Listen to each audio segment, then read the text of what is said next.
আসসালামু আলাইকুম ওয়া রাহমাতুল্লাহি ওয়া বারাকাতুহু। সর্বপ্রথম জানতে চাই আপনারা সবাই কেমন আছেন? একটু জোরে বলেন, আর একটু জোরে বলেন। যতবার এই জবান দ্বারা আলহামদুলিল্লাহ উচ্চারণ করবে, আল্লাহ পাক এই জবানে কোনোদিন অসুখ দেবে না, এই জবানে কোনোদিন প্যারালাইজ দিবে না। চিৎকার মেরে বলেন সুবহানাল্লাহ। যতবার সুবহানাল্লাহ বলবেন, যতবার আলহামদুলিল্লাহ বলবেন, আল্লাহ পাক জান্নাতের মধ্যে এক একটা করে বৃক্ষ আল্লাহ পাক তৈরি করে দিবেন। আর এই বৃক্ষর ছায়া এত দূরত্ব হবে, যদি একটা তেজস্বী ঘোড়া 6 মাস দৌড়ায় তারপর এই গাছের ছায়া অতিক্রম করতে পারবে না। আল্লাহ রাসূল বলেছেন, যদি কোনো মানুষ সুবহানাল্লাহ আলহামদুলিল্লাহ বলে, আসমান জমিনের মধ্যে যে ফাঁকা জায়গা আছে আল্লাহ পাক নেকি দ্বারা পরিপূর্ণ করে দেন। সবাই শেষ পর্যন্ত থাকবেন তো ইনশাআল্লাহ? থাকবেন না ভাগবেন? কে কে থাকবেন না হাত তোলেন দেখি। এবার যে কে কে থাকবেন? চাচা হাত তুলছে, মানে যারা হাত তুলছে তাদের থাকার আগ্রহটা বেশি। কথা বলেন ঠিক কিনা? আমি একটা উদাহরণ দিচ্ছি, উদাহরণটা দিয়ে আলোচনা শুরু করতে চাচ্ছি। উদাহরণটা দেব। বিষয় হলো, এক মা তার মেয়েকে বলছে যে মা তুমি একটু শাক উঠে নিয়ে আসো। কি উঠে?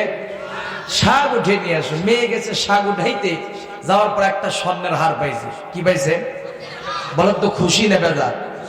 খুশি, কিন্তু স্বর্ণের হারের মধ্যে মাটি লেগে আছে। এইটাকে ধোয়ার জন্য চলে গেছে নদীর কিনারায়। হাতটা ধুতেই হাত থেকে হাতটা পানিতে পড়ে কোথায় যেন হারিয়ে গিয়েছে। বলেন তো এখন খুশি না বেজার? যে হারে খুশি সেই হারে বেজার। মেয়েটা বলতেছে আমার জীবনের চরম শিক্ষা হলো ধোয়ার চাইতে না ধোয়াই ভালো। ধোয়ার চাইতে না ধোয়াই ভালো। মা চিন্তা করতেছে মেয়েটা আমার অনেকক্ষণ ধরে চলে গেছে, মেয়েটা আমার আসে না কেন? দেখতে পাচ্ছেন মেয়েটা কান্না করতেছে, বলতেছে আমার জীবনের চরম শিক্ষা হলো ধোয়ার চাইতে না ধোয়াই ভালো। বলতেছে মা তুমি কেন এই কথা বলতেছো? বুঝতে পারতেছি না। মা আপনি শুনলে আপনিও অবাক হয়ে যাবেন। আমি একটা স্বর্ণের হার পাইলাম, আর এইটাকে ধোয়ার জন্য নদীর কিনারায় গেলাম, কোথায় যেন পানিতে হারিয়ে গেল। এই জন্য আমার জীবনের চরম শিক্ষা হলো ধোয়ার চাইতে। মা বলতেছে শোনার চাইতে না শোনাই ভালো। মানে কি কথা তুমি শোনাইলে? মেয়ে বলতেছে ধোয়ার চাইতে না ধোয়াই ভালো, মা বলতেছে শোনার চাইতে না শোনাই ভালো। এই কথা বলতেছে, আর দুইজন আসতেছে। বাড়িওয়ালা 8টার সময় বিছানা থেকে উঠে ডাক দিয়ে বলে অমুকের মা এদিকে একটু শোনো তো। কয় স্বামী সে কথা বলবে না, শোনার চাইতে না শোনাই ভালো। কি হয়েছে চাচা এত জোরে আসে ডাক করে? আমি তো ভয় পেয়েছি।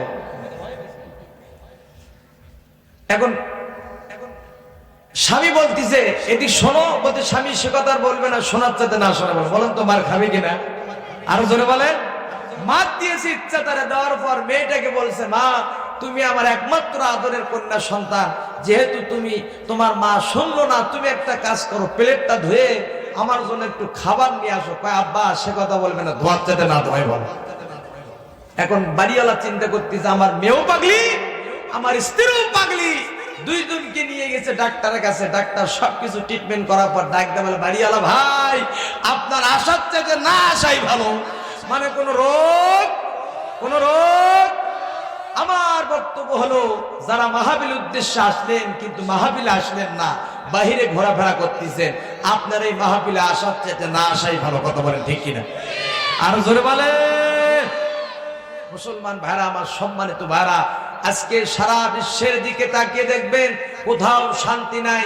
আমাদের বাংলাদেশেও আছে ভাই, ছিল না, কিন্তু 6 আগস্টের পর থেকে আবার শান্তি ফিরে আসতে। কথা বলেন ঠিক কিনা? আরো ধরে বলেন। এর প্রসঙ্গে ছন্দ লেখছি, বলবো পিছনে ভাইরা বলবো।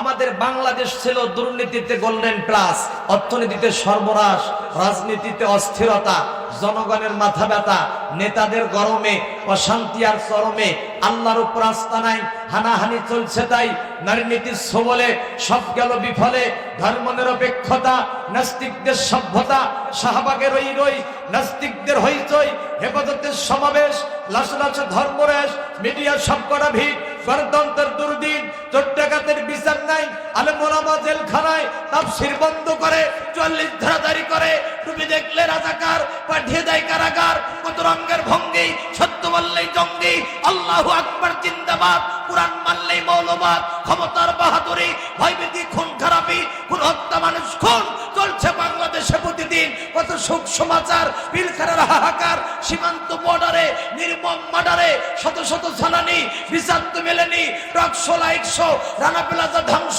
নেতা নেত্রীর লাভঝাপ, আলাপাক সংলাপ, এক চুলো নড়বে না, এক চুলো সরবে না, হয়তো চুল উড়বে নয়তো চুল ছিড়বে, চুলে চুলে তোলাতুলি, দলে দলে দলাদলি, এই হলো হালচাল।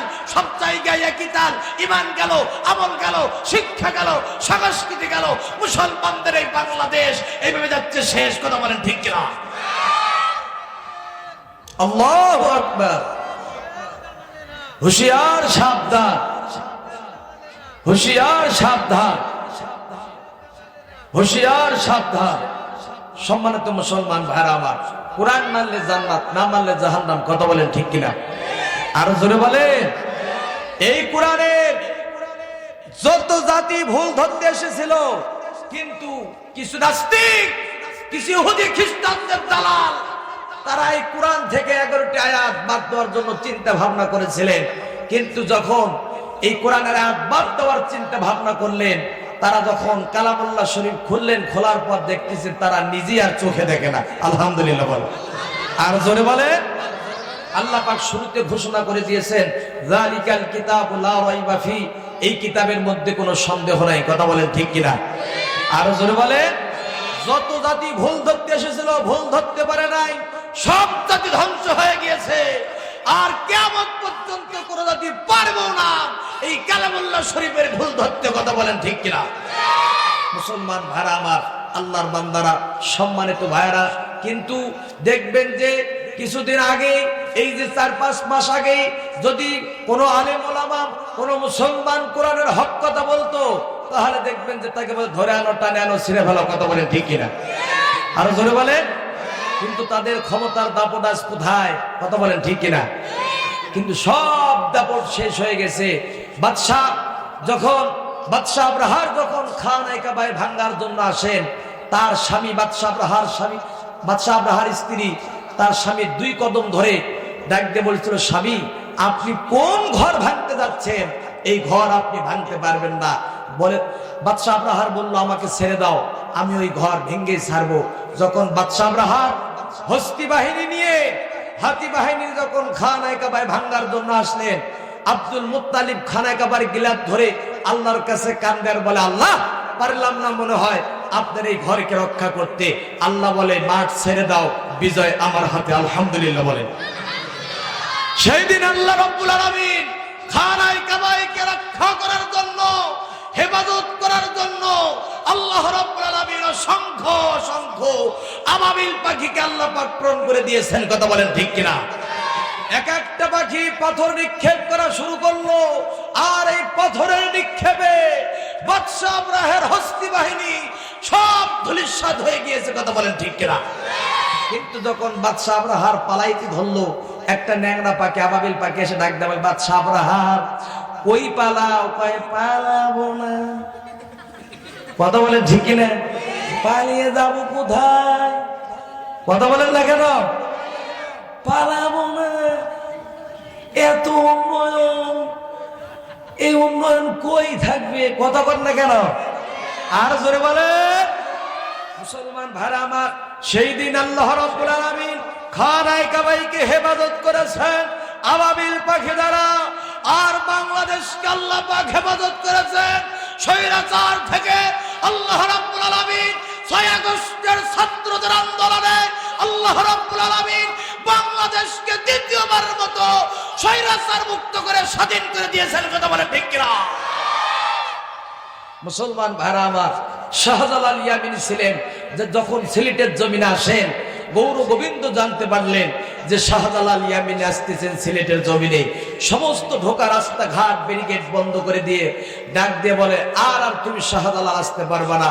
শাহজালাল সিজদায় পড়ে গিয়ে আল্লাহর দরবারে কান্দার বলে, আল্লাহ আর মনে হয় হাতের বাতি মনে হয় আর জ্বলবে না, মিথ্যে মনে হয় বেরিয়ে চলছে। আল্লাহ কয়, শাহজালাল তুই আযান দিয়ে দে, আমি আল্লাহ হেদায়েতের আলো, আমি আল্লাহ জ্বালিয়ে দেব। আল্লাহু আকবার। শাহজালাল আযান দিয়ে দিলেন। গৌর গোবিন্দের প্রাসাদের ইটা একটা একটা করে আল্লাহ পাক খুলে ছাড়ছে, কথা বলেন ঠিক কিনা? আরো জোরে বলেন। তাই শুনে রাখেন, যারা কোরআনের বিপক্ষে কথা বলেছে, যারা ইসলামের বিপক্ষে কথা বলেছে, নমরুদ বেয়াদবি করেছিল, জুতা পিটা খেয়ে বিদায় হয়েছে। ফেরাউন বেয়াদবি করেছিল, লিল্লাতে চুপে চুপে বলেছে। তোমরা শুনে রাখো, তোমরা যারা ওই নমরুদের উত্তর শরীক, আবু জাহেলের উত্তর শরীক, ফেরাউনের উত্তর শরীক, তোমরা শুনে রাখো, তোমরাও যদি এই যে বাংলার আলেম ওলামার সঙ্গে, কোরআনের সঙ্গে যদি তোমরা বেয়াদবি করো, বাংলার মুসলমান তোমাদেরকেও জুতা পিটা করে নমরুদের মতো বিদায় করে দেবে, কথা বলেন ঠিক কিনা? মুসলমান ভাইরা আমার আলোচ্য বিষয় হচ্ছে কোরআন মানলে জান্নাত, না মানলে জাহান্নাম। সম্মানিত ভাইরা আমার, যারা রাত্রিটাকে যারা তিনটা ভাগ করে দেয়, কয়টা ভাগ? বিরক্ত হচ্ছে? রাত্রিটাকে যারা তিনটা ভাগ করে দেয়, যখন দুই ভাগ চলে যায়, শেষের ভাগের মধ্যে এসে পড়ে যায়, যদি কোন আল্লাহর বান্দা বান্দি সালাতুত তাহাজ্জুদ নামাজ পড়ে, সালাতুত তাওবার নামাজ পড়ে আল্লাহ রাব্বুল আলামিনের দরবারে কান্দে আর দোয়া করে, আল্লাহ বলে, বান্দা বান্দি কাঁদিস না, আমি আল্লাহ পাক সহ্য করতে পারি না, আমি আল্লাহ ৭ তাল আসমান থেকে আমি আল্লাহ নিচের আসমানে নেমে আসি। সম্মানিত ভাইরা আমার, আল্লাহর বান্দারা, তাই শুনে রাখেন, শুনে রাখেন, আমাদের সময় এসেছে, এই সময় কাজে লাগাতে হইবে, কথা বলেন ঠিক কিনা? আর জোরে বলেন। তাই শুনে রাখেন, বাংলার মুসলমান, আগামীর বাংলাদেশ, কোরআনের বাংলাদেশ, আগামীর বাংলাদেশ, ইসলামী বাংলাদেশ, আগামীর বাংলাদেশ, আলেম ওলামার বাংলাদেশ। তোমরা যারা রাম বাম উইপুকা সর্বকাশ সুবারা ভিক্ষায় থাকো, সামনে যখন কোরআনের আইন পার্লামেন্টে কায়েম হয়ে যাবে, তোমাদের মতো ইহুদি খ্রিস্টানদের দালাল যারা আছো, তোমরা সেই দিন জুতা নেওয়ার টাইম পাবে না, কথা বলেন ঠিক কিনা? মুসলমান ভাইরা আমার, সম্মানিত হাজিরিন, আল্লাহর বান্দারা, এই কোরআন মানলে আল্লাহ পাক ঘোষণা করে দিয়েছেন, আল্লাযীনা ইয়াসতামিউনাল কওলা ফায়াত্তাবিউনা আহসানাহু উলাইকাল্লাযীনা হাদাহুমুল্লাহ। আল্লাযীনা মানে যারা, ইয়াসতামিউনাল কওল, কওল শব্দের অর্থ মুফাসসিরগণ বলেছেন এখানে কোরআনুল কারীম, ইয়াসতামিউনাল কওল, যারা কোরআন শরীফ যারা শ্রবণ করবে, ফায়াত্তাবিউনা যারা ইত্তেবা করবে, আহসানাহু উলাইকাল্লাযীনা হাদাহুমুল্লাহ, আল্লাহ পাক তাদেরকে হেদায়েত দান করে দেবে। আল্লাহু আকবার। আর আমার মুসলমান বন্ধুরে, আমার দরদের বাবাজিরা রে, গভীর মনোযোগ দিয়ে শুনবেন। বাবাজি, পদ্মার আড়ালের মা বোনেরা গভীর মনোযোগ দিয়ে শুনবেন। বাবা, যারা এখন রাস্তাঘাটে ঘোরাফেরা করতেছেন, বাবা ও যুবক ভাই, আপনারা যারা টাচফোনের মধ্যে যারা মশগুল আছেন, বাহিরে যারা আড্ডা দিচ্ছেন, মেহেরবানি করে আড্ডা দেওয়া বন্ধ করে দেন, কোরআনের কথাগুলো একটু শোনেন। বাবা ও মা বোনেরা, যারা এখনো পর্যন্ত বাড়ির মধ্যে আছেন, টেলিভিশনে মশগুল আছেন, মা গো টেলিভিশন বন্ধ করে দেন, কোরআনের কথাগুলো শোনেন গো মা। না জানি আজকের মাহফিল আপনার আমার জন্য নাজাতের জরিয়া হয়ে যেতে পারে, এই মাহফিল আপনার আমার জন্য জীবনের শেষ মাহফিল হতে পারে। মুসলমান, আল্লাহর বান্দারা গভীর মনোযোগ দিয়ে শুনবেন। যারা রাত্রিটাকে তিনটে ভাগ করে দিল, যখন দুই ভাগ চলে যায়, শেষের ভাগের মধ্যে যখন এসে পড়ে যায়, আল্লাহু আকবার বলেন। শেষের ভাগের মধ্যে যখন এসে পড়ে যায়, যদি কোনো আল্লাহর বান্দা বান্দি সালাতুত তাহাজ্জুদ নামাজ পড়ে, সালাতুত তাওবার নামাজ পড়ে, আমার আল্লাহ রব্বুল আলামিনের দরবারে দুই চোখের পানি ফেলাইয়া আমার আল্লাহ রব্বুল আলামিনের দরবারে যখন কান্না করে আর ডাক দিয়ে বলে, আল্লাহকে ডাক দে, আল্লাহ আল্লাহ, আমি জাহান্নামের আযাব সহ্য করতে পারবো না, আল্লাহ আল্লাহ, তুমি আমাকে জাহান্নাম থেকে মুক্তি দান করে জান্নাত দিয়ে দিও। আল্লাহ বলে, ফেরেশতারা, আমার বান্দা বান্দি কেন কান্দে গভীর রাতের বেলা? আমি তো আমার বান্দা বান্দির কান্না সহ্য করতে পারি না। আল্লাহ বলে, ও ফেরেশতারা, আমার বান্দা বান্দি কেন কান্দে? আল্লাহর ফেরেশতারা বলেন, আয় আল্লাহ, তোমার বান্দা বান্দি সালাতুত তাহাজ্জুদ নামাজ পড়ে, সালাতুত তাওবার নামাজ পড়ে তোমার দরবারে কান্না করে, আল্লাহ তারা জাহান্নাম থেকে মুক্তির জন্য, জান্নাত পাওয়ার জন্য কান্দে। আল্লাহ বলে, তারা কি জাহান্নাম দেখেছে? বলে, না, তারা জাহান্নাম দেখে নাই। জাহান্নাম না দেখার পরও তারা বিশ্বাস স্থাপন করলাম। ফেরেশতারা তোমরা সাক্ষী থাকো, আমি আল্লাহ রাব্বুল আলামিন ওই সব বান্দা বান্দীদেরকে জাহান্নাম থেকে মুক্তি দান করে আমি আল্লাহ তাদেরকে জান্নাতুল ফেরদাউসের মেহমান আমি আল্লাহ বানিয়ে দিলাম। জোরে জোরে বলেন সুবহানাল্লাহ।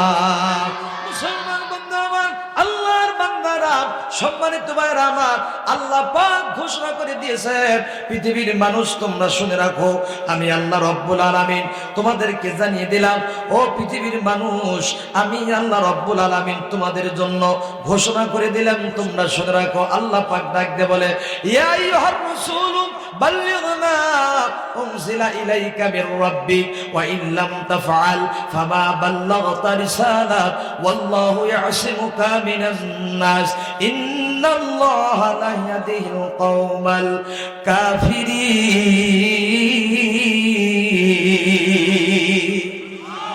আরো জোরে আল্লাহু আকবার। আল্লাহ বললেন, ইয়া আইয়ুহার রাসূল, হে আমার নবী, আপনি শুনে রাখেন, আপনাকে আমি বলে দিলাম, বাল্লিগ মা উনজিলা ইলাইকা মির রাব্বিক, তোমার রবের পক্ষ হইতে যা কিছু তোমার কাছে অবতীর্ণ হয়েছে তুমি সেটা মানুষের কাছে পৌঁছে দাও। যদি মানুষের কাছে পৌঁছে দিতে না পারো, ওয়া ইন লাম তাফআল ফামা বাল্লাগতা রিসালাত, তাহলে তোমার নবুয়তের দায়িত্ব পালন করা হলো না। আর এখন তো নবী রাসূল আসবে না, আসবে নবী রাসূল আসবে না, নবুয়তের দরজায় তালা মেরে দিয়েছেন, নবী রাসূল আসবে না। কিন্তু নবী রাসূলের উত্তরসূরি হলো আল উলামা ওয়ারিসাতুল আমবিয়া, আলেম ওলামা হচ্ছে নবীগণের ওয়ারিস। তাই এই দায়িত্ব আলেম ওলামার উপর এসে পড়েছে, কিন্তু তারা এই দায়িত্ব পালন করতে গিয়ে কেউ বা ফাঁসির কাস্টে ঝুলেছে, কেউ বা কারাদণ্ডের মধ্যে বন্দী ছিলেন, কেউ বা আয়না ঘরের মধ্যে বন্দী ছিলেন, আবার কাউকে চিকিৎসার নাম করে ইনজেকশন পুশ করে দুনিয়ার বুক হইতে বিদায় করে দিয়েছে। কথা বলেন ঠিক কিনা? মুসলমান বন্ধু আমার, আল্লাহর বান্দারা, আল্লামা দিলওয়ার হোসেন সাইদি ছিলেন। আল্লামা দিলওয়ার হোসেন সাইদি 50টি বছর কোরআনে দাওয়াত দিয়েছেন, 13টি বছর জেলখানার মধ্যে বন্দী ছিলেন। কিন্তু শেষবারের মতো যখন তাকে চিকিৎসার কথা বলে যখন বের করা হয়, বের করার পর যখন তিনি একটা মুস্কি হাসলেন, হাসার পর সমস্ত বিশ্বের মুসলমান জানতে পেরেছেন আল্লামা কোরআনের পাখি দিলওয়ার হোসেন সাইদি আবার বাংলার মুক্ত বাতাসে ঘুরে বেড়াবে, আবার কোরআনের কথাগুলো বলবেন। কিন্তু কিছু এনজিও খেকশিদের দালাল ছিল, স্বৈরাচারের 5 গোলাম ছিল, ওরা আল্লামা দিলওয়ার হোসেন সাইদিকে চিকিৎসার কথা বলে হাসপাতালে নিয়ে ইনজেকশন পুশ করে দুনিয়ার বুক হইতে বিদায় করে দেয়। কথা বলেন ঠিক কিনা? মুসলমান বন্ধু আমার, আল্লাহর বান্দারা, তাহলে শুনে রাখেন, বুঝে রাখেন, এই চক্রান্ত বাংলাদেশের বিশ্বের মুসলমানদের উপর যে চক্রান্ত চলতেছে, এই চক্রান্ত আজকের নয়, এই ষড়যন্ত্র আজকের নয়, এই ষড়যন্ত্র 1400 বছর আগের ষড়যন্ত্র। কথা বলেন ঠিক কিনা? মুসলমান বন্ধু আমার, আল্লাহ পাক ঘোষণা করে দেন, পৃথিবীর মানুষ তোমরা শুনে রাখো, আমি আল্লাহ রাব্বুল আলামিন তোমাদেরকে ঘোষণা করে দিলাম, আতিউল্লাহ ওয়া আতিউর রাসূল, যে ব্যক্তি আল্লাহ এবং আল্লাহ রাসূলের যারা আনুগত্য করবে, অনুসরণ করবে, তাদখুলুল জান্নাতা বিসসালাম, আমি আল্লাহ তাদের জন্য জান্নাতের দরজা আমি আল্লাহ খুলে দেব। জোরে জোরে বলেন আল্লাহু আকবার। মুসলমান বন্ধু আমার, এই দায়িত্ব পালন করা মুসলমানের নৈতিক কর্তব্য, নৈতিক দায়িত্ব। কথা বলেন ঠিক কিনা? তাই শুনে রাখার, যত ইহুদি খ্রিস্টানদের দল আছে, যত বিদেশিদের 5টা গোলাম আছে, যত মুসলমান বন্ধু আমার ওই বিদেশিদের পালা কুকুর গুলা আছে, শুনে রাখেন, শুনে রাখেন, সময়ের অপেক্ষায় থাকো। তাসলিমা নাসরিন বেয়াদবি করেছিল, বাংলার জমিনে জায়গা হয় নাই। আলেম ওলামার হুঙ্কারের ঢালাই, সেই দিন কে ইমাম মুয়াজ্জিন, কে আলেম ওলামা, কে বক্তা, কে মুহাদ্দিস, কে মুফাসসির, সেই দিন দেখার কোনো টাইম ছিল না। তাসলিমা নাসরিন বেয়াদবি করার কারণে বাংলাদেশের মুসলমানদের হুঙ্কারের ঠেলায় আল্লাহু আকবার, আল্লাহু আকবারের ধ্বনি ঠেলায় তাসলিমা নাসরিন সেই দিন বোরকা পরিধান করে বাংলার জমিন থেকে ইন্ডিয়ার জমিনে পালিয়ে গেছে। কথা বলেন ঠিক কিনা? তোমরা শুনে রাখো, তোমরা যারা মুসলমানদের সঙ্গে, আলেম ওলামার সঙ্গে, কোরআনের সঙ্গে তোমরাও যারা বেয়াদবি করবে, তোমরাও শুনে রাখো, শুনে রাখো, সময়ের অপেক্ষায় থাকো। সেই দিন তোমরা জুতা নেওয়ার টাইম পাবে না, বাড়ি থেকে বিদায় আনার টাইম পাবে না। তাসলিমা নাসরিনের মতো তোমরাও বোরকা পরিধান করে বাংলার জমিনে তোমাদের আর স্থান হবে না, তোমাদেরও ভারতের জমিনে পালিয়ে যেতে বাধ্য হবে। কথা বলেন ঠিক কিনা? বলতেছিলাম মুসলমান বন্ধু আমার, আল্লাহর বান্দারা, এই কোরআনের দাওয়াত সমস্ত মুসলমান বন্ধু আমার, ওই যে নবুয়তের দায়িত্ব, নবুয়ত যাদের উপর পালন হয়েছিল, নবী রাসূল আর আসবে না, নবী রাসূলের দপ্তরের বন্ধুরা আমার, নবী রাসূলের এই যে শেষে খতামান নবীর শেষ নবী পর্যন্ত মুসলমান বন্ধু আমার যত নবী আসছিল সকল লোক সকল বলেছিল, হে তোমরা সকল নবী রাসূল বলেছিল, হে লোক সকল তোমরা বলো লা ইলাহা ইল্লাল্লাহ। কিন্তু মুসলমান বন্ধু আমার এই দায়িত্ব আলেম ওলামার উপরে এসে পড়ে গিয়েছে। মুসলমান বন্ধু আমার, আল্লাহর বান্দারা, তাই দায়িত্ব পালন করতে গিয়ে বন্ধুরা ইহুদি খ্রিস্টানদের হাতে তারা নির্যাতিত হয়েছিল। কথা বলেন ঠিক কিনা? মুসলমান বন্ধু আমার, আল্লাহ রাসূল সাল্লাল্লাহু আলাইহি সাল্লাম যখন মক্কার অলিতে গলিতে যখন দাওয়াত দেওয়া শুরু করে দিল, সালমানের টোন বাড়ছে, মক্কার অলিতে গলিতে দাওয়াত দেয়। আবু জেহেল মনে মনে চিন্তা করলো মুহাম্মদকে কিভাবে পরাজিত করা যায়, মুহাম্মদকে কিভাবে দুনিয়ার মুখ হইতে বিদায় করা যায়, এই চক্রান্ত শুরু করে দিলেন। যুবকদেরকে লেলিয়ে দিলেন যে তার ভাতিজার কাছে, যে মুহাম্মদ যখন রাতের বেলা মক্কার অলিতে গলিতে যখন দাওয়াত নিয়ে আসবে, তোমরা যুবকেরা উৎপেতে থাকবে। মুহাম্মদ যখন দাওয়াতের কাজ শুরু করবে, তোমরা পিছন দিক থেকে গিয়ে মুহাম্মাদের গলার মধ্যে চাদর পেঁচাইয়া উপর করে মাটির মধ্যে ফালাইয়া দিয়া তোমরা তাকে মারধর করে দুনিয়ার জমিন হইতে তোমরা তাকে বিদায় করে দিবে। এই চক্রান্ত শুরু করলাম। মুহাম্মদ সাল্লাল্লাহু আলাইহি সাল্লাম যখন দাওয়াত নিয়ে রাতের বেলা মক্কার অলিতে গলিতে যায়, যুবকেরা উৎপেতে থেকে মুহাম্মদ সাল্লাল্লাহু আলাইহি সাল্লামের গলার মধ্যে যেই মাত্র চাদর পেঁচাইয়া উপর করে জমিনের মধ্যে ফালিয়া দিলেন। উপর করে জমিনের মধ্যে ফালিয়া দেওয়ার পর নবী মুহাম্মদ সাল্লাল্লাহু আলাইহি সাল্লামকে মারধর করে রক্তাক্ত করে সকলে যখন পালিয়ে গেল, নবীর চাচা ছিলেন আমির হামজা, তখনও কুফরি হালতে কালেমা গ্রহণ করেন নাই, মুসলমান হন নাই। এই আমির হামজা শিকার থেকে ফিরে এসে দাসীর মুখ থেকে শুনতে পারলেন, শুনতেছেন ভাই, দাসীর মুখ থেকে শুনতে পারলেন তোমার ভাতিজা মুহাম্মদকে আবু জেহেলের লোকজন মারধর করে রক্তাক্ত করে দিয়েছে। মুহাম্মদ সাল্লাল্লাহু আলাইহি সাল্লাম কাবার আঙিনার চত্বরের মধ্যে কান্না করতেছে। এই কথা শুনে ধনুক হাতের মধ্যে নিয়ে আবু জেহেলের বাড়িতে চলে যায়। আবু জেহেলের বাড়িতে চলে গিয়ে আবু জেহেলকে ডাকতে বলে, আবু জেহেল রে, তুমি কি ভেবেছো মুহাম্মাদের মা নাই বাবা নাই বলে, মুহাম্মদ এতিম সন্তান বলে তুমি তাকে মারধর করেছো, রক্তাক্ত করে দিয়েছো? তুমি কি জানো না মুহাম্মাদের চাচা আমির হামজা এখনো পর্যন্ত বেঁচে আছে? এই বলে হাতের মধ্যে ধনুক ছিল, ধনুক দিয়ে মুহাম্মদ সাল্লাল্লাহু আলাইহি সাল্লামের এই রক্তের বদলা নেওয়ার জন্য আমির হামজা আবু জেহেলের মাথার মধ্যে যখন আঘাত করলেন, আঘাত করার সঙ্গে সঙ্গে আবু জেহেলের মাথা ফেটে ফিলকি দিয়ে রক্ত বের হওয়া শুরু করে দিল। রক্ত ধনুকের মধ্যে মেখে, হাতের মধ্যে মেখে দৌড় দিয়ে চলে আসে কাবার চত্বরে, কাবার আঙিনায় এসে দেখতে পাচ্ছেন মুহাম্মদ সাল্লাল্লাহু আলাইহি সাল্লাম কান্না করতেছে। নবীজির মস্তক মোবারকটা আমির হামজা তার কোলের মধ্যে নিয়ে ডাক দেয়া বলে, ভাতিজা মুহাম্মদ, তুমি কি জানো না আমি আবু জেহেলের মাথা ফেটে রক্ত বের করে দিয়ে এসেছি, তুমি কি একটু খুশি হবে না? নবী মুহাম্মদ কান্দার ডাক দেয়া বলে, চাচা আপনি কার মাথা ফেটে দিয়েছেন, কার রক্ত বের করে দিয়েছেন এটা বলে আমাকে খুশি করতে পারবেন না। যদি আপনি আমাকে খুশি করতে চান তাহলে আমার কালেমা একটা বার পড়েন, লা ইলাহা মুহাম্মাদুর রাসূলুল্লাহ। মুসলমান বান্দা আমার, আল্লাহর বান্দারা, সম্মানিত ভাইরা আমার, নবী মুহাম্মদ সাল্লাল্লাহু আলাইহি সাল্লাম ডাক দিয়ে বলে, চাচা একটা বার আপনি আমার কালেমা পড়েন। সম্মানিত ভাইরা আমার, আবু জেহেল উঠে পড়ে লাগলো মুহাম্মদকে কিভাবে পরাজিত করা যায়, কিভাবে পরাস্ত করা যায়। আবু জেহেল সমস্ত যুবকদেরকে ডাক দিয়ে বললো, একটা সংগঠন তৈরি করলো, যে সংগঠনের নাম হচ্ছে দারুন নাদওয়া। কি নাম? দারুন নাদওয়া। 40 জন সদস্য বিশিষ্ট একটা সংগঠন তৈরি করলো।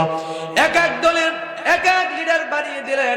ওলীদ ইবনে মুগীরাকে এক দলের লিডার বানিয়ে দিলেন, উতবা সাহেবাকে এক দলের লিডার বানিয়ে দিলেন, আবু লাহাব, তারপর মুসলমান বন্ধু আমার আবু সুফিয়ান, এদেরকে এক দলের লিডার বানিয়ে দিল।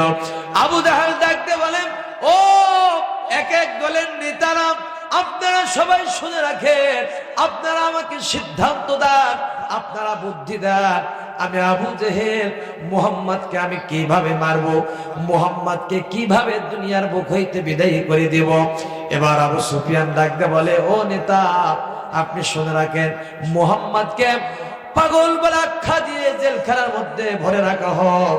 আবু জেহেল ডাকতে বলে, না রে আবু সুফিয়ান, না, মুহাম্মদকে যদি পাগল বলে আখ্যা দিয়ে যদি জেলখানার মধ্যে যদি ভরে রাখা হয়, তাহলে জেলখানার যত কয়েদি আছে তারা ভাববে যে ইনি তো পাগল না, ইনি তো হচ্ছে না আখির জামানার পয়গম্বর। অথচ এই যে জেলখানার মধ্যে যত কয়েদি আছে, নবীজি সেখানেও, মুহাম্মদ সেখানেও দাওয়াতের কাজ চালাইবে, আর সমস্ত কয়েদি কালেমা পড়ে মুসলমান হয়ে যাবে।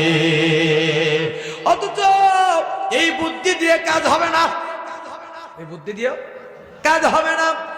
এবার ওলীদ ইবনে মুগীরা ডাক দিয়ে বলেন, নেতা আপনি শুনে রাখেন, এই যে মুহাম্মদ একদিন আমাকে বলেছিল আমার জন্মের নাকি ঠিক ঠিকানা নাই, আমি নাকি যার সন্তান, এটাও কিন্তু একদিন মুহাম্মদ বলেছিল, কিন্তু সেই দিন আমি আমার মার জন্য সেই দিন মুহাম্মদ বেঁচে গেছে, কিন্তু আমি আপনাকে বলতে চাচ্ছি, মুহাম্মদকে কাবার আঙ্গিনার খুঁটির সামনে 2 হাত পা বেঁধে তাকে মারধর করা হোক, মুহাম্মদ দুনিয়ার বুক হইতে বিদায় হয়ে যাবে। কয় না না, এ বুদ্ধি দেও কোনো কাজ হবে না।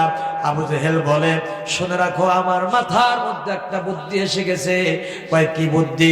কয় তোমরা 40 জন লাঠিয়াল যুবক তোমরা রেডি হয়ে থাকবে, মুহাম্মদকে আমি দাওয়াত করতে যাব।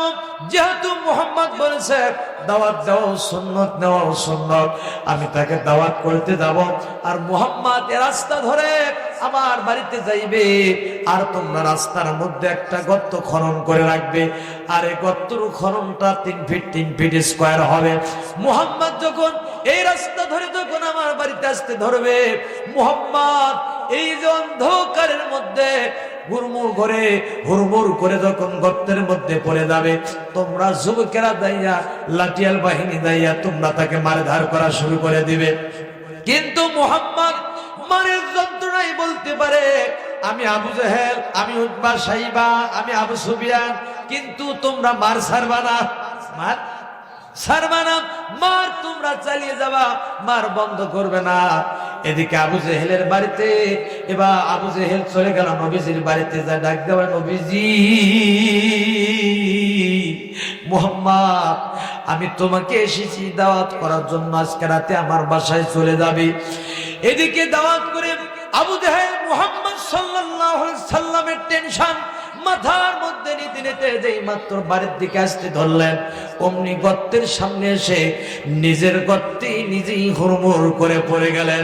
যেই মাত্র পড়ে গেলেন, পড়ে যাওয়ার সঙ্গে সঙ্গে, এই কি ব্যাপার, যেই মাত্র গর্তের মধ্যে হুড়মুড় করে পড়ে গেলেন, পড়ে যাওয়ার সঙ্গে সঙ্গে অমনি যুবকেরা এসে, লাঠিয়াল বাহিনী এসে এবার মারধর করা শুরু করে দিলেন। মারে আর মাটি চাপা দেন, মারে আর মাটি চাপা দেয়, মারতে মারতে বন্ধু রক্তাক্ত করে ফেললো, বক্ষ পর্যন্ত যাই মাত্র মাটি এসে গেছে। আবু জেহেল ডাকতে বলে, এ যুবক, একটা বার বাতি জ্বালে দেখ, আমি মুহাম্মদ নই, আমি আবু জেহেল।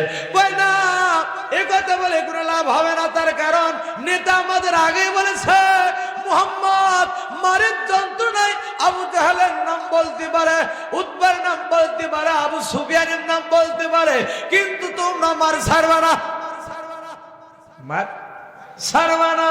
আর এখন বলে কোনো লাভ হবে না, মারতে মারতে রক্তাক্ত করে দিল।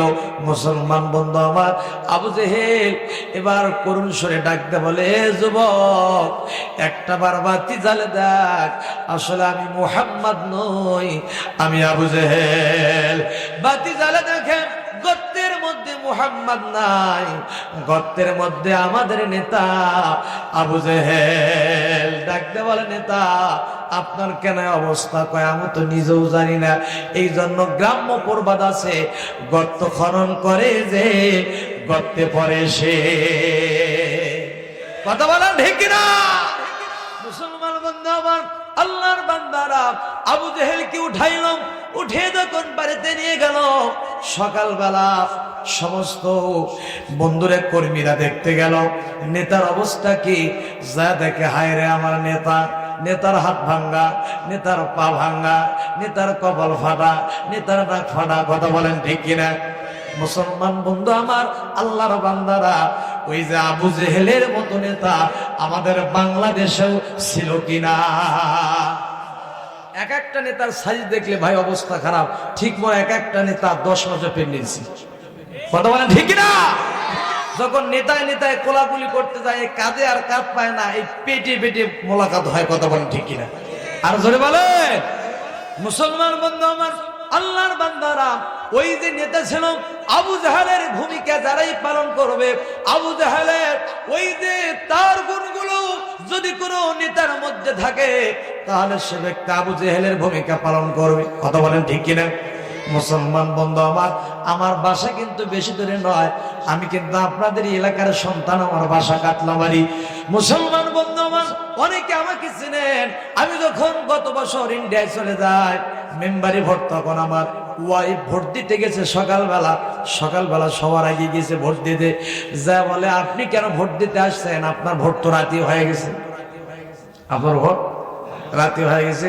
আমার স্ত্রী বলতেছে, আমি তো ভোট দিতে আসি নাই, কখন আবার ভোট হয়ে গেল? আপনি বুঝেন না, ডিজিটাল যুগ। কি যুগ? ডিজিটাল যুগ। পাশে চাচা ভোট দিতে গেছে, চাচাকে ডাকতে বলে, চাচা আপনি কেন ভোট দিতে আসছেন? কষ্ট করে আপনার ভোট তো হয়ে গেছে। চাচি যে বলবেন, চাচি যেন ভোট দিতে না আসে। বুড়া বেটা কান্দার ডাকতে বলে, হায় রে ডিজিটাল বাংলাদেশ, কে রে বুড়ি, 6 বছর আগে মারা গেলি, তুই যে ভোট দিতে আসবি একটা বার আমাকে বলবি না? কত বলেন ঠিক কিনা? 6 বছর আগে তুই মারা গেলি, ভোট দিতে আসলি, একটা বার তুই কি আমাকে বলবি না? যে দেশে মৃত মানুষের পর্যন্ত ভোট হয়, সে দেশের বলেন তো মুসলমান বন্ধু আমার, সেই দেশে, যে দেশে মুসলমান, যে দেশের 90% মানুষ মুসলমান, সেই দেশে কোরআনের আইন নাই। কথা বলেন ঠিক কিনা? আর জোরে বলেন।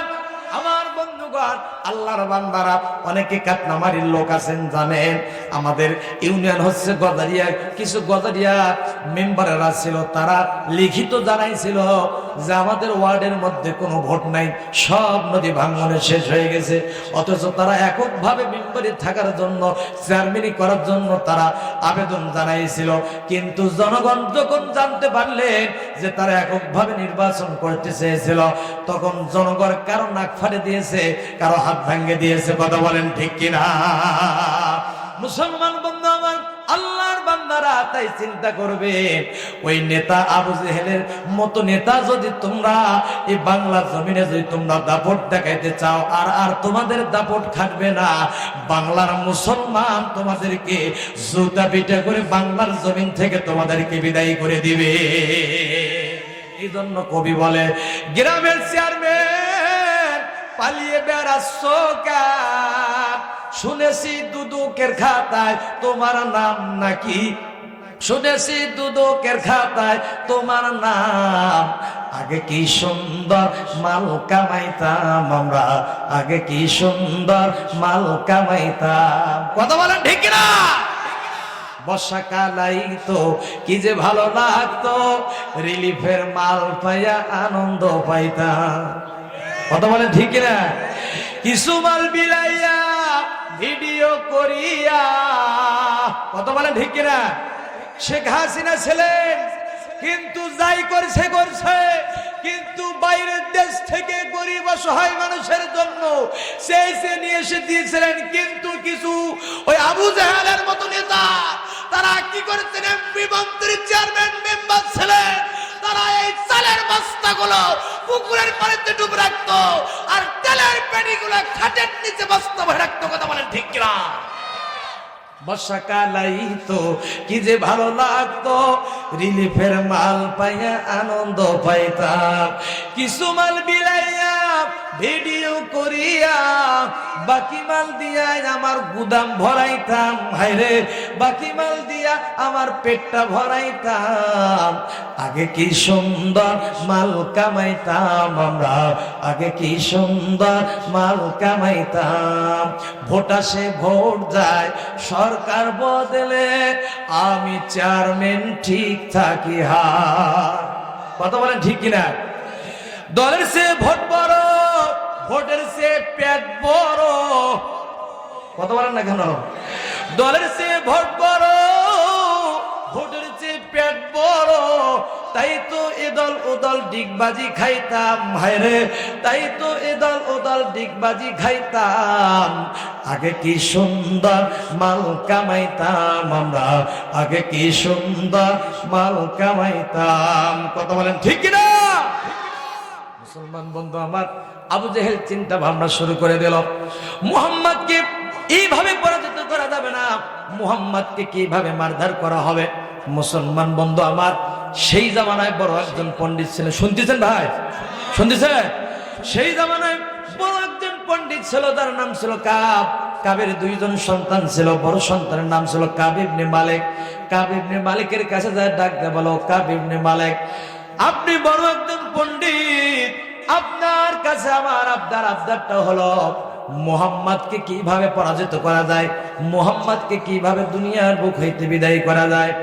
এবার ডাক দিয়ে বলেন, আমি মুহাম্মদকে পরাজিত করে দেব, 3টা কোশ্চেন আমি তার কাছে রাখবো, আর তুমি তার কাছে চিঠি লেখো, মুহাম্মদ জানো আগামী বৃহস্পতিবার কাবার চত্বরে একটা সেমিনার হবে, এই সেমিনারে মুহাম্মদ যেন সেখানে আসে, আর মুহাম্মদ একাই আসবে, তার সঙ্গে কোনো সাহাবীরা কোনো সঙ্গী সাথী তার সঙ্গে আসবে না। এই বলে ওমরের দরবারে যখন চিঠি চলে গেল, ওমর চিঠি খুলে 2 চোখের পানি ফেলে আর কান্দে। আল্লাহ, ঠিক মনে হয় আবু জেহেলেরা আর নবী মুহাম্মদ সাল্লাল্লাহু আলাইহি সাল্লামকে মারার জন্য চক্রান্ত শুরু করে দিয়েছে। নবীজির দরবারে ডাক দিয়ে বলে, ইয়া রাসূলুল্লাহ, ইয়া হাবিবাল্লাহ, আবু জেহেল আপনাকে মারার জন্য প্ল্যান তৈরি করেছেন। ও নবীজি, আপনাকে একাই যাওয়া যাবে না, সঙ্গী সাথী সাহাবীদের সঙ্গে করে নিয়ে যাইতে হবে। ডাক দিয়ে বলে, ওমর তোমার চিন্তার কোনো কারণ নাই, আমার সঙ্গে আমার আল্লাহ আছে। আল্লাহু আকবার বলে, লিল্লাহি তাকবীর। মুসলমান বন্ধু আমার, আল্লাহর বান্দারা, এবার ডাক দেবা আবু জাহেল মানে নেতা, আপনি 3টে কোশ্চেন কিভাবে তাকে করবে। প্রথম নাম্বার কোশ্চেন করব শরীয়ত থেকে, দ্বিতীয় নাম্বার কোশ্চেন করব মারিফত থেকে, আর 3 নাম্বার কোশ্চেন করব আধ্যাত্মিক কোশ্চেন। যদি শরীয়তি কোশ্চেনের জবাব দিয়ে দেয়, মারিফতের যদি জবাব দিয়ে দেয়, আধ্যাত্মিক কোশ্চেনের জবাব দিতে পারবে না। এই আধ্যাত্মিক কোশ্চেনের জবাব আমি কাব ইবনে মালিক ছাড়া আমি আর অন্য কেউ জানে না। আর তুমি যুবকদেরকে রেডি রাখবা, যুবকেরা যেই মাত্র মুহাম্মদ যেই মাত্র প্রশ্নের জবাব দিতে পারবে না, অমনি যুবকের যাইয়া মারধার করে মুহাম্মদকে দুনিয়ার বুক হইতে বিদায় করে দিবে। শুরু হয়ে গেল সেমিনার। সেই দিন ছিলাম চাঁদ রাত্রি পূর্ণিমা রাত্রি, আকাশের মধ্যে চাঁদ জল করে জ্বলতেছে। এই স্টেজের মধ্যে 2টা চেয়ার রাখা হলো, একটা রাখলেন স্বর্ণের চেয়ার, আর একটা রাখলেন রূপার চেয়ার। স্বর্ণের চেয়ারের মধ্যে কাব ইবনে মালিককে বসাইলেন, আর রূপার চেয়ারের মধ্যে এবার আবু জেহেল বসে বললেন। আবু জেহেলের প্ল্যান, নবী মুহাম্মদ যেই মাত্র স্টেজে চলে আসবে, মঞ্চে চলে আসবে, মুহাম্মদ বসার জায়গা পাবে না, প্রথমে অপমান হয়ে যাবে। মুহাম্মদ সাল্লাল্লাহু আলাইহি সাল্লাম যখন মঞ্চে চলে আসলেন, আসার পর এবার কাব ইবনে মালিক দেখে লাফ দিয়ে উঠে চেয়ার থেকে দাঁড় হয়ে গেল। ডাক দিয়ে বলে, আপনার নাম মুহাম্মদ? বলে, হ্যাঁ আমি মুহাম্মদ। আল্লাহু আকবার বলেন। মুহাম্মদ সাল্লাল্লাহু আলাইহি সাল্লামকে স্বর্ণের চেয়ার ছেড়ে দিয়ে কাব ইবনে মালিক দাঁড় হইলেন। আবু জেহেল চিন্তা করলেন, আমি আমার নেতাকে দাঁড়িয়ে আমি আবার কি জন্য রূপার চেয়ারের মধ্যে আমি বসে থাকতে পারি? এটা আমার বেয়াদবি হয়ে যায়। রূপার চেয়ারটা যেই মাত্র কাব ইবনে মালিককে ছেড়ে দিলেন, আবু জেহেল মনে মনে চিন্তা করেন, আমি যাকে প্রথমে অপমান করতে চেয়েছিলাম, আমি আবু জেহেল নিজে অপমান হয়ে গেলাম। কথা বলেন ঠিক না? মুসলমান বন্ধু আমার, আল্লাহর বান্দারা, শুরু হয়ে গেল।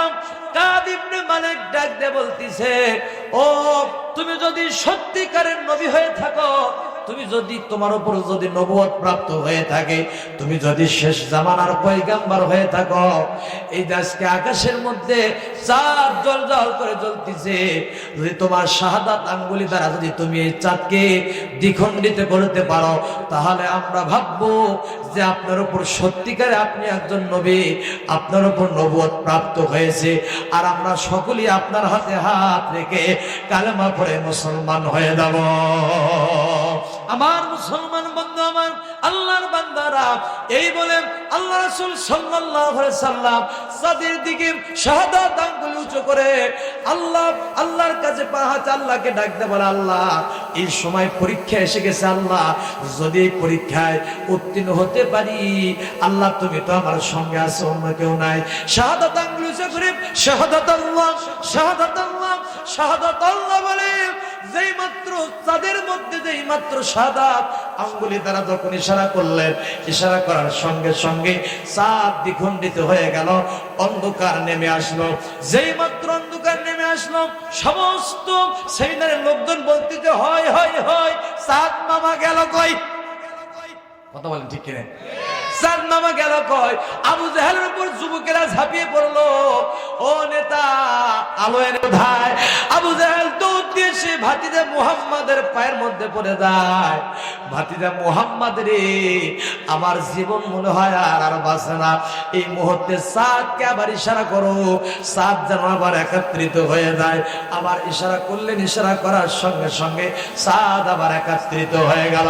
মুসলমান বন্ধু আমার, আল্লাহর বান্দারা, 2 নাম্বার কোশ্চেন মারিফত। এই কোশ্চেনটা হলো কাব ইবনে মালিক ডাক দিয়ে বলতেছে, মুহাম্মদ তুমি বলো তো, আমি কাব ইবনে মালিকের বাড়িতে কয়টা সন্তান আছে?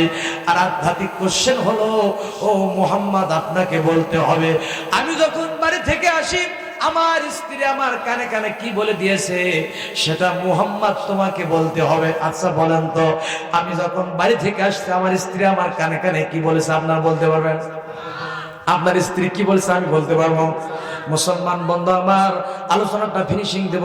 একটা হলো কাব ইবনে মালিকের বাড়িতে কয়টা সন্তান আছে, আর কাব ইবনে মালিকের স্ত্রী কাব ইবনে মালিকের কানে কানে কি বলেছিল, সেটা মুহাম্মদ সাল্লাল্লাহু আলাইহি সাল্লাম উত্তর দেওয়ার জন্য প্রস্তুত।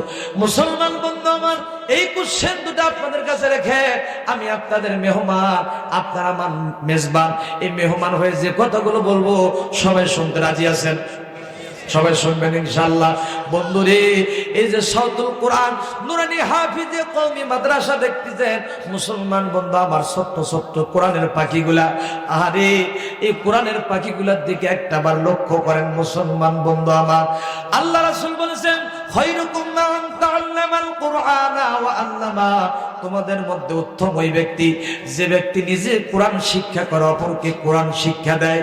আরে মানুষ মারা যাওয়ার পর সমস্ত আমলের দরজা তার বন্ধ হয়ে যায়, কিন্তু 3টা মাত্র আমল জারি থাকে, তার মধ্যে 1 নাম্বার হলো সদকায়ে জারিয়া। এই সদকায়ে জারিয়া আপনার আমলনামায় আল্লাহ রাব্বুল আলামিন মারা যাওয়ার পর পর্যন্ত আল্লাহ সদকায়ে জারিয়ার সব আল্লাহ পাক আপনার আমলনামায় লিখতে থাকবে। 2 নাম্বার হলো যদি কোনো মানুষ নেক সন্তান রেখে দেয়, আল্লাহু আকবার বলেন, নেক সন্তান যদি কোনো মানুষ দুনিয়ার মধ্যে রেখে যায়, এই সন্তান যখন দুই হাত তুলে আল্লাহ রাব্বুল আলামিনের দরবারে দোয়া করে পড়ে, রব্বির রহমহুমা কামা রব্বায়ানি সগীরা। আয় আল্লাহ, শৈশবকালে লালন পালনের ব্যয়ভার বহন করেছেন আল্লাহ, আজকে আপনার হাতে ধরা পড়ে গেছে আল্লাহ, তাদেরকে আপনি রহমতের করে লালন পালন করেন। আর 3 নাম্বার আমল, যেটা দ্বীনে ইলম শিক্ষা। এই দ্বীনে ইলম মানুষ মারা যাওয়ার পর পর্যন্ত আল্লাহ রাব্বুল আলামিন তার আমলনামায় পৌঁছাইতে থাকে। জোরে জোরে বলেন মারহাবা। বন্ধুরে, এই যে ছোট্ট ছোট্ট সন্তানগুলো দেখতেছেন আল্লাহর বান্দারা, এদের বয়সের সন্তান যারা আছে, সাধারণ সন্তানগুলো যারা আছে, আরে তারা খেলাধুলায় মশগুল। আর কিছু আবাসিক সন্তান থাকে, মুসলমান বন্ধু আমার, এই সন্তানগুলো সকালবেলা উস্তাদের বাড়ির ভয়ে ঠান্ডা পানি দিয়ে ওযু করে, আরে আমরা তো বক্স খাট জাজিম গায়ে দিয়ে, জাজিমে ঘুমাইয়া কম্বল গায়ে দিয়ে আমরা বক্স খাটের মধ্যে ঘুমিয়ে পড়ি। কিন্তু সন্তানগুলো দেখতেছেন কোরআনের পাখি, আরে নাই কোনো কাঁথা, নাই কোনো জাজিম, নাই কোনো বক্স খাট, ফ্লোরের মধ্যে ঘুমিয়ে থাকে। তাদের টার্গেট হলো যে তারা দ্বীনে ইলম শিক্ষা করবে, হক্কানি আলেম হবে, হাফেজ কোরআন হবে। মুসলমান বন্ধু আমার, আর আপনার সহযোগিতায় যদি একটা সন্তান হাফেজ কোরআন হয়, একটা সন্তান যদি আলেম হয়, আপনার আমলনামায় আল্লাহ রাব্বুল আলামিন সদকা জারিয়ার সব আল্লাহ পাক লিখতেই থাকবে। এ বন্ধু, অনেকে 3 সন্তান আছে, এখানে লেখাপড়া করে, অনেকে টাকা পয়সা দিতে পারে না। আরে অনেকে বন্ধুরা আমার মা মারা গেছে, আবার বাবা মারা গেছে, অনেকে তো জনান মা বাবা অনেকেরই মারা গেছে, এমনও সন্তান মাদ্রাসায় লেখাপড়া করে। মুসলমান বন্ধু আমার, এতিম সন্তান, মাদ্রাসার কিছু সন্তানের কাহিনী মুসলমান বন্ধু আমার বলতে গেলে আমার কলিজা মানে না রে আল্লাহর বান্দারা। আরে মা বোনেরা গভীর মনোযোগ দিয়ে শুনবেন গো মা। আমি গত ডিসেম্বরে 21 তারিখে ভারতে যখন সফর করলাম, 38 দিন সফর অবস্থায় ছিলাম। মালদা থানার মধ্যে 10 দিন ছিলাম, লাস্ট 10 দিন। 9 তারিখে মুসলমান বন্ধু আমার, জানুয়ারির 9 তারিখে সেখানে আমার মাহফিল ছিল। এই মাহফিলে এই যে মালদা থানার সবচাইতে ঐতিহ্যবাহী যেটা মাদ্রাসা, সেখানে প্রায় 1000-এর উপর ছাত্র সেই মাদ্রাসার মধ্যে। মুহতামিম সাহেব রাত 2টার সময় আমাকে ডাক দিয়ে বলতে, হুজুর আগামীকাল জালসা ঠিক আছে, কিন্তু আসেন আমি একটা প্র্যাকটিক্যাল আপনাকে একটা জিনিস দেখা দেই। আমি বললাম হুজুর কি দেখাইবেন? আসেন না কেন, আপনি চলে আসেন। আমাকে উঠে নিয়ে গেল। রাত তখন 2টা বাজে। গেটের সামনে যেই মাত্র গেলাম, যাওয়ার সঙ্গে দেখতে পারলাম কান্নার যেন গুনগুন আওয়াজ আসতেছে, কান্নার আওয়াজ আসতেছে। আমি বললাম হুজুর কান্নার আওয়াজ কোত্থেকে আসে? কোনো আশপাশ কোনো বাড়িতে কোনো কিছু হয়েছে নাকি, এই জন্য কান্নার আওয়াজ আসতেছে? ডাক দেওয়া বলে না হুজুর, আপনি দেখে যান মাদ্রাসার মধ্য থেকে কান্নার আওয়াজ আসতেছে। আরে মাদ্রাসার দরজা যেই মাত্র খুললাম, খোলার সঙ্গে সঙ্গে দেখতে পারলাম আরে 4 জন সন্তান যেন আল্লাহকে স্মরণ করে এই গভীর রাত্রের বেলা সালাতুত তাহাজ্জুদ নামাজ পড়ে আল্লাহ রাব্বুল আলামিনের দরবারে 2 চোখের পানি ফেলাইয়া আল্লাহর দরবারে কান্না করতেছে। তার মধ্যে একটা বাচ্চা, বয়স মনে হয় 8-10 বছর বয়স হবে। এই সন্তান, তার কান্নার আওয়াজ আমাকে আর আমার কলিজা ঠিক থাকলো না। আরে সন্তানটা নামাজ দোয়া যখন শেষ হয়ে গেল, আমাকে দেখে আমাকে সে জড়িয়ে ধরে ডাকতে বলো, হুজুর আপনি বাংলাদেশ থেকে এসেছেন, মেহমান আমাদের, কিন্তু হুজুর আমার বাবা আমাকে ছোট রেখে মারা যায়, কিন্তু আমার মা ছিল অন্ধ, 2 চোখে তার অন্ধ ছিল। মানুষের বাড়িতে কাজ করে করে নিয়ে এসে আমার মাদ্রাসার বেতন চালাইতো। হুজুর আজকে 2টি বছর হয়ে গেল হুজুর, আমার জনম দুঃখিনী মা আমার আর দুনিয়ার মধ্যে নাই। আমি লজিং বাড়িতে থাকি। আগামীকাল আমি একজন কোরআনের হাফেজ। হুজুর গো, আগামীকাল আমার মাথার মধ্যে পাগড়ি পরাইয়া দিবি হুজুর, আমি বিদায় হয়ে যাব। হুজুর গো, আমি আমার সহপাঠীদের মা বাবা আসছে, তাকে আদর করে কত জিনিস খাওয়াচ্ছে, কত গালের মধ্যে ঠোঁটের মধ্যে চুমা দিচ্ছে হুজুর, কিন্তু আমি অধম গুনাহগারের ভাগ্যে আমার আর হলো না। আমি লজিন বাড়িতে গেলাম, লজিন বাড়িতে যাই ডাক দিয়ে বললাম, চাচি আপনি কি আগামীকাল আমার মাদ্রাসায় যাবেন না? চাচা কি আমার মাদ্রাসায় যাবে না? আগামীকাল আমি আপনাদের কাছ থেকে বিদায়ী হয়ে যাব। ও চাচি, আমার মাথা আগামীকাল পাগড়ি পরায়া দিবি, আমি আপনাদের কাছ থেকে বিদায়ী হয়ে যাব। আপনারা কি চান না একটা বার মাদ্রাসা আসে? আমার সহপাঠীদের মা বাবা আসতে কত আদর যত্ন করাচ্ছি, আমার গুনাহগারের ভাগ্যে মা বাবার আদর পর্যন্ত মিটলো না। আপনারা কি একটা বার আসবেন না? একটা বার আপনারা আসবেন না? চাচা বলেন, আরে বাবা আমি চাকরির ব্যস্ততা, আমি থাকতে পারবো না। চাচি বলে, না বাবা আমি যাইতে পারবো না। হুজুর কি বলবো, দুঃখের কথা, আজ গেল না আমার মনের ব্যথা। হুজুর গো, যদি আমার মা বাবা থাকতো, আমার মা বাবা আমাকে এসে এইরকম আমার গালের মধ্যে ঠোঁটের মধ্যে শুভা দিত, আর আমার বাবা মা আজকে সবচাইতে খুশি হইতো, আজকে সবচাইতে খুশি হইতো আমি 30 পারা কোরআনের একজন হাফিজ। হুজুর যদি আমি সত্যিকার হাফিজ কোরআন হয়ে থাকি, হুজুর আমার আল্লাহ জানো আমার মাকে এই কোরআনের খাতিরে আল্লাহ জানো জান্নাতুল ফিরদাউসে মেহমান আল্লাহ বানিয়ে দেয়। মুসলমান বন্ধুরা আমার, ওই মা জানো কার কবরে শুয়ে, কার জানো বাবা কবরের মধ্যে শুয়ে আছে, কার জানো মা অন্ধকার কবর থেকে সন্তান হাতের দিকে তাকিয়ে আছে, কার জানো বাবা সন্তানের মুখের দিকে তাকিয়ে আছে, ডেকে ডেকে বলতে যে সোনার চাঁদ সে যে দাফন করে চলে গেলে রে বাবা, একটা বার তুই আমার কবরের পাশে আসলি না। সাউতুল কোরআন নুরানি হাফিজে মাদ্রাসার আঙিনায় জান্নাতের বাগান সাজাইছে রে বাবা, সেখানে যাইয়া যদি দুইটা হাত তুলে আমার আল্লাহ রব্বুল আলামিনের দরবারে দোয়া দরখাস্ত করতি, এ বাবা তোর হাতের বদলতে আল্লাহ আমার কবর আযাব মাফ করে দিত। খাওয়ায়া ক্ষীর দই দুধ পীর বাবা কি করছে মুগ্ধ, জানতো মা তো অনাহারে নয়, সর্বপুরে সাই হবে তো মা বাবার বেদনা। মায়ের নারী চিরে তুমি আসলে ধরাতে, একবারও কি হিসাব করে দেখেছো ছেলে? ওই মাকে যারা দাও না খেতে, ওই মাকে যারা দাও না খেতে, মায়ের ভক্তি করো না, ওয়াজ শুনে লাভ হবে না। মাকে যারা ভালোবাসো না, বাবাকে সম্মান করো না, ওয়াজ শুনে লাভ হবে না।